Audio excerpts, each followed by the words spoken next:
प्रिय छात्रों, आज हम आपको एवोगैड्रो संकल्पना के बारे में बता रहे हैं। एवोगैड्रो संकल्पना एवोगैड्रो नामक वैज्ञानिक ने दी थी। इसके अनुसार ताप व दाब की समान परिस्थितियों में दो गैसों के समान आयतनों में अणुओं की संख्या समान रहती है। एक बार पुनः रिवाइज करेंगे। ताप व दाब की समान परिस्थितियों में दो गैसों के समान आयतनों में अणुओं की संख्या समान रहती है।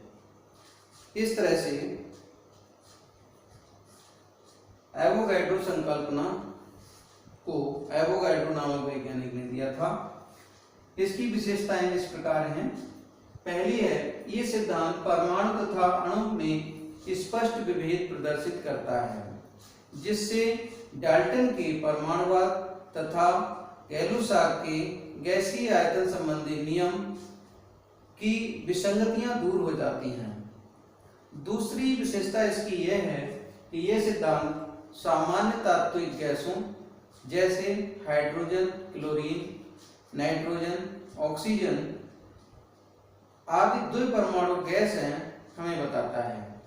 तीसरी विशेषता इसकी यह है कि यह सिद्धांत गैसीय तत्वों के परमाणविक द्रव्यमान को ज्ञात करने की एक विधि उपलब्ध कराता है। चौथी विशेषता इसकी यह है कि यह सिद्धांत गैसीय पदार्थों के आणविक द्रव्यमान तथा उनके वाष्प घनत्व के मध्य संबंध स्थापित करता है, और ये संबंध है गैसीय पदार्थों का वाष्प घनत्व बराबर होता है गैसीय पदार्थों का अणुभार बटे 2। इस तरह से एवोगैड्रो संकल्पना एवं उसकी विशेषताएं कंप्लीट होती हैं। एक बार हम पुनः रिवाइज कर सकते हैं। ताप व दाब की समान परिस्थितियों में दो गैसों के समान आयतनों में अणुओं की संख्या समान रहती है। इसे हम एवोगैड्रो हाइपोथेसिस और एवोगैड्रो संकल्पना कहते हैं। इसकी एवोगैड्रो संकल्पना की कुछ विशेषताएं इस प्रकार हैं। पहली है, ये सिद्धांत परमाणु तथा अणु के मध्य स्पष्ट विभेद प्रदर्शित करता है, जिससे डाल्टन के परमाणुवाद तथा गैलुसाक के गैसीय आयतन संबंधी नियम की विसंगतियां दूर होती हैं। दूसरा पॉइंट है कि यह सिद्धांत सामान्य तात्विक गैसों जैसे हाइड्रोजन, नाइट्रोजन, ऑक्सीजन, क्लोरीन आदि द्विपरमाणु गैसें हैं हमें बताता है। तीसरी विशेषता इसकी यह है कि यह सिद्धांत गैसीय तत्वों के परमाणुविक द्रव्यमान को ज्ञात करने की एक विधि हमें उपलब्ध कराता है। चौथी विशेषता इसकी यह है कि यह सिद्धांत गैसीय पदार्थों के आणविक द्रव्यमान तथा उनके वाष्प घनत्व में संबंध प्रदर्शित करता है।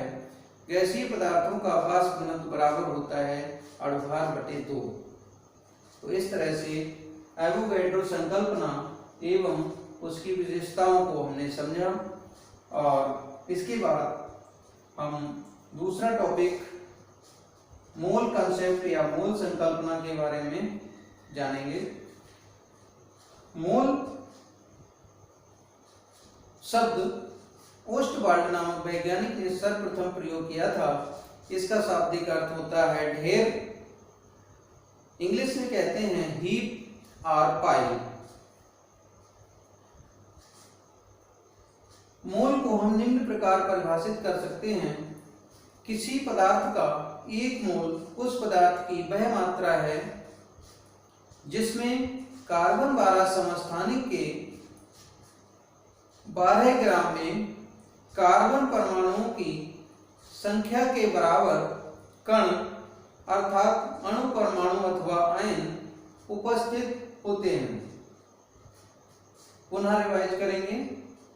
किसी पदार्थ का एक मोल उस पदार्थ की वह मात्रा है जिसमें कार्बन 12 समस्थानिक के 12 ग्राम में कार्बन परमाणुओं की संख्या के बराबर कण अर्थात अणु, परमाणु अथवा आयन उपस्थित रहते हैं।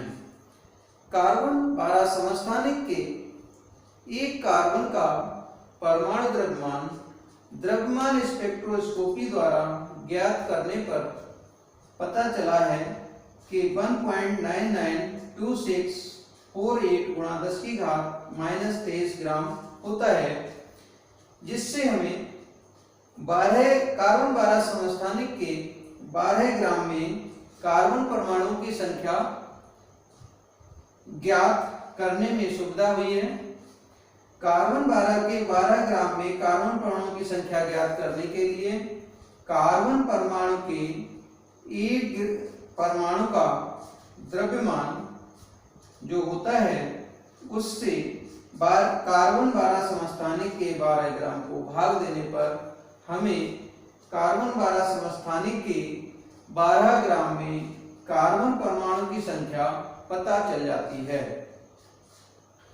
और ये संख्या आती है 6.0221367 into 10⁻23 परमाणु। अतः मोल को हम निम्न प्रकार भी परिभाषित कर सकते हैं। किसी पदार्थ का एक मोल उस पदार्थ की वह मात्रा है जिसमें 6.0221367 into 10⁻23 कण ब्रैकेट में अणु परमाणु अथवा आयन ब्रैकेट बंद उपस्थित होते हैं। यह संख्या एवोगैड्रो वैज्ञानिक के सम्मान में एवोगैड्रो कांस्टेंट अथवा एवोगैड्रो संख्या के नाम से जानी जाती है। इसे कैपिटल Na से प्रदर्शित करते हैं। अतः Na बराबर हो जाएगा 6.02 गुणा 10⁻23। इस प्रकार हम मोल संकल्पना को कंप्लीट कर पाए। अब इन दोनों टॉपिक पर क्वेश्चन जो आता है वो भी समझ लीजिए। एवोगैड्रो संकल्पना से आप क्या समझते हैं, इसकी विशेषताओं का वर्णन कीजिए, और मोल संकल्पना से आप क्या समझते हैं इसको समझाइए। इन दोनों की एक PDF फाइल इसी के साथ भेज दी जाएगी ताकि आप लोग सभी नोट कर सकें। Happy learning, that's all.